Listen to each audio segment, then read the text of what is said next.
बड़ा ही खूबसूरत सा सवाल है। क्वेश्चन में यहाँ पर यह कहा गया कि किसी वस्तु के विक्रय मूल्य के आधार पर हानि की गणना अगर 25% की जाती है तो लागत मूल्य के आधार पर हानि कितना होगा। अगर विक्रय मूल्य पर 25% का हानि है तो मेरे भाई क्रय मूल्य पर कितने का होगा।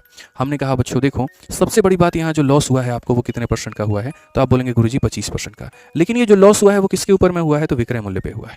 यानी 25% की वैल्यू कितनी होती है, तो 1/4 होती है। हम अगर देखेंगे तो ये विक्रय मूल्य के ऊपर में है और ये हमारा क्या है, तो ये हमारा लॉस है।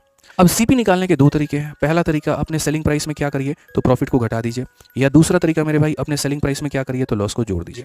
समझ में आ रहा है बात यहाँ पे। तो इतने में आपने बेचा, इतने का नुकसान हुआ है, तो इसका मतलब सेलिंग प्राइस आपका सीपी कितने का होगा, सेलिंग में लॉस को जोड़ दो, 4 में 1 को जोड़ दो, यानी 5 में आपने खरीदा। अब अगर आप चाहते हैं कि सर आपको लॉस परसेंट मिले तो वो भी आपको क्रय मूल्य के ऊपर में, तो ये देखिए आपको नुकसान कितने का हुआ है, 1 का हुआ है। कितने के ऊपर में हुआ है, तो 5 के ऊपर में हुआ है, और इंटू कितना करेंगे दोस्त यहाँ पर, तो 100%। सो बेसिकली हमारा कितना आंसर आएगा, तो 20%। ऑप्शन नंबर बी पर क्या हो जाएगा, बाहुबली, बिल्कुल हमारा सही उत्तर।